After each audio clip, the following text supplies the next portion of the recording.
do a little video. We're having a lazy Sunday in the garden with the girls, two of the girls. I just wanted to do a little video on nature versus nurture a little bit.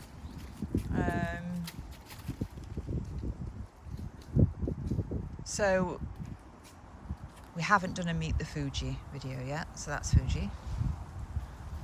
And Fugee was bred by us. She is one of 3 puppies that we kept from our Bey litter. She's just doing a poo, so we'll make sure that you don't see that. So yeah, we kept her out of the litter, and 2 siblings, Drew and Nipsey. And there's 3 months age difference between those 3 puppies and Nelly. So one of the things that I get frustrated by is people online, when there's all these dog attacks going on, is people saying it's not the dog, it's the owner. And that couldn't be more false. It's so frustrating when you hear it time and time again. Ignorance in people thinking that we're special enough as humans to be able to change the temperament of another animal. It's just madness. Temperament is genetic. You get behaviours that aren't genetic, but temperament is something that is given by mum and dad, or granny, granddad, whatever.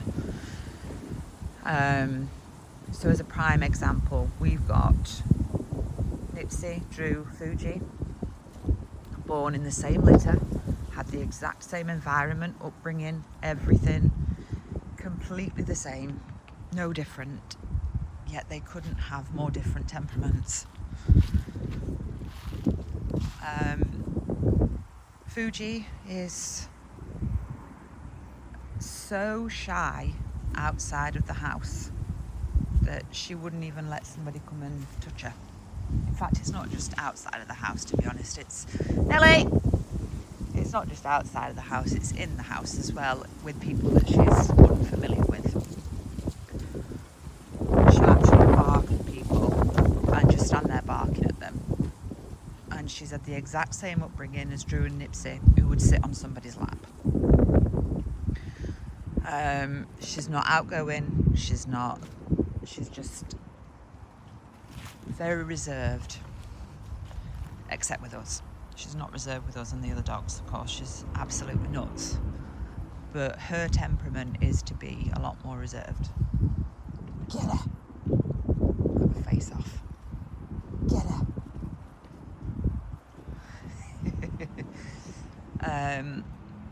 And they've come from the same mum and dad, had the exact same upbringing. Absolutely nothing different between those 3 dogs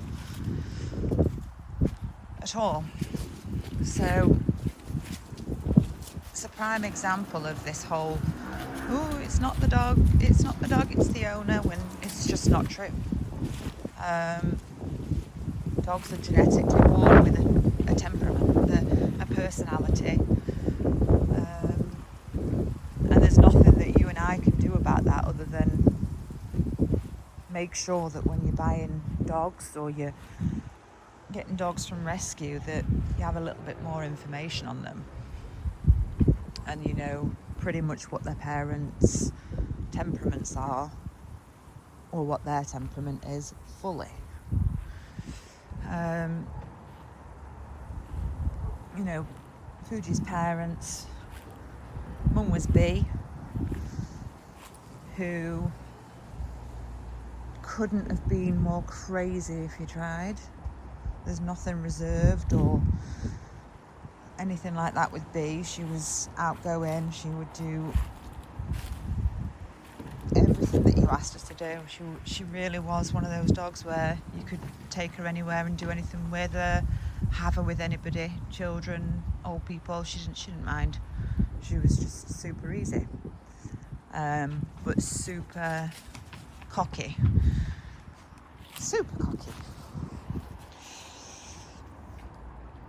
And climbed tables just like her daughter. And their dad is Logan, and Logan stayed with us for a week before we did the mating so that we could see his temperament, and again was not reserved, was not shy, there was none of that. But behind Logan, on his family's family tree, it's possible that there was a shy dog there. That is why Fugee has got more of a shy temperament, and she's wary of people. She doesn't know. And then you get her siblings who couldn't be more opposite. Could not be more opposite. And Nelly as well, they're all related, and as I say, the temperaments are very different. Do you want treats? But they've had the exact same upbringing. Careful! Nelly's pushing you over. You're not getting that one, Nelly. Huh? Wait. Girls.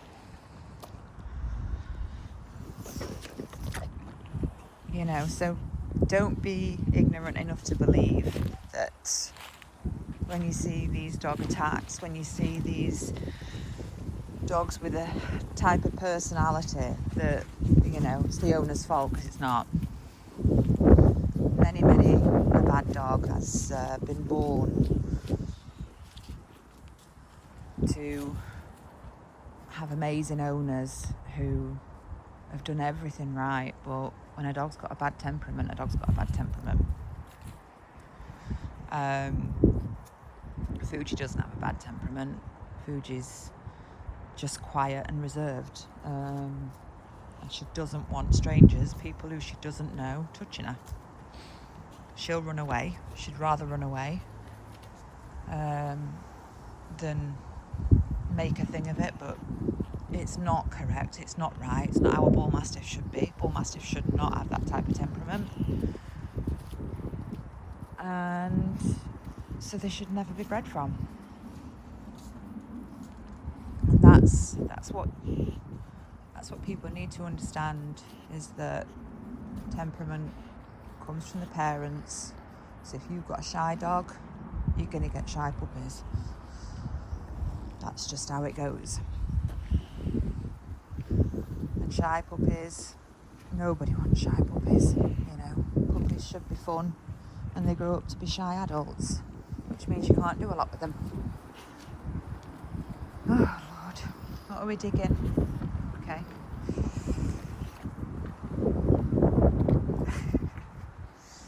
So yeah, I mean, to be fair, she does really well, and she holds herself really well, but naturally she is shy, and we've worked so hard with her, and got her to this point where she's okay. She's okay with walking past people. She's okay with coming to the garden centre in summer, and as long as she's in a crate and not around everybody, and she doesn't have to get upset or stressed by it, which she doesn't like it. It's not her thing. She wants to be at home in a comfortable environment. But yeah, I just wanted to do a little video on that, because I get frustrated with people saying that, blaming owners for dogs behaving in a certain way. Of course, things could be done to stop those situations arising, and I'm not suggesting for a moment that every owner that has had a dog do something bad isn't in the wrong in some way. But as somebody who's watched litters grow in our home, numerous litters, and seen personalities develop, I can absolutely say that temperament is genetic. Doesn't matter how much training you put in. If a dog is naturally highly strung, that dog is naturally highly strung. It's going to have prey drive, it's going to do things that may cause trouble. And if you can't deal with that and manage that, then that's when things go wrong. So please stop saying that temperament isn't genetic, because it is. And take it from me that, you know, you can do things to kind of make that dog's life easier, especially shy dogs and prey-driven dogs. Again, you know, there is things that you can do to keep them motivated to live a normal life, but it takes work. It's not easy.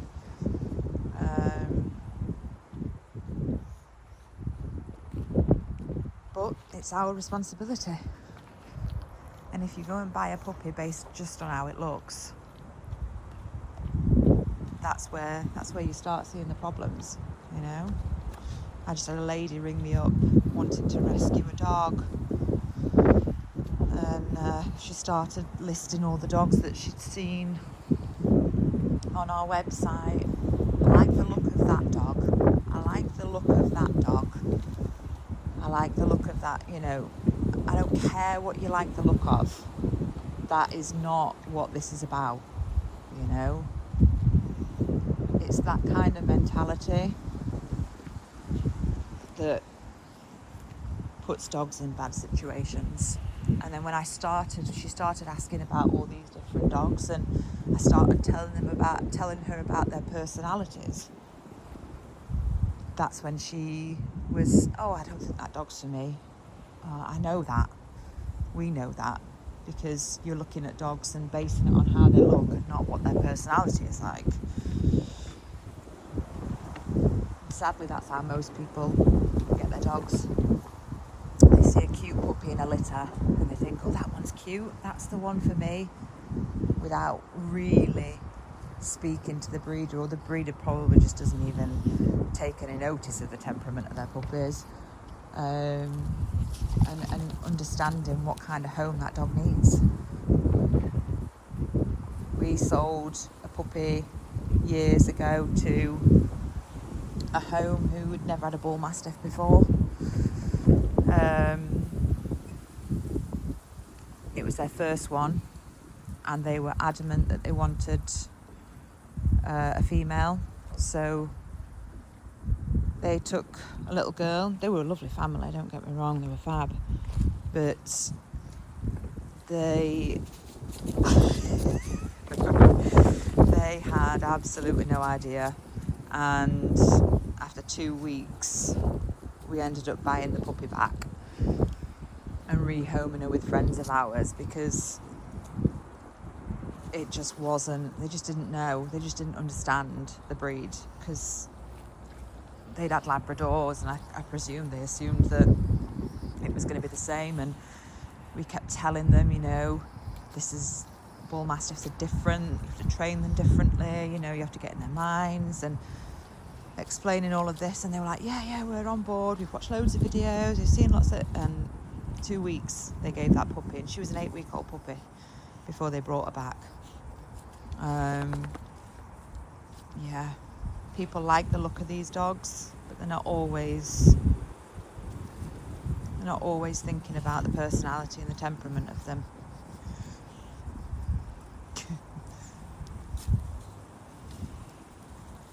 Fugee's sister Drew is probably the most serious dog we've ever had. She's so serious. Everything in life is very serious. It's not very often you see her do something daft or silly, but she's very far from shy. And then Nipsey, her brother, is the most docile, dopey idiot that you could come across, who would literally go home with anybody. We've got another sister who lives with friends of ours, old Crazy Daisy. She's wild. She's nothing like Fugee at all. She's just wild. She's more like her mum. And there was sister Ruby, who is now called Rosie. She's a lot more highly strung, needed a very experienced home.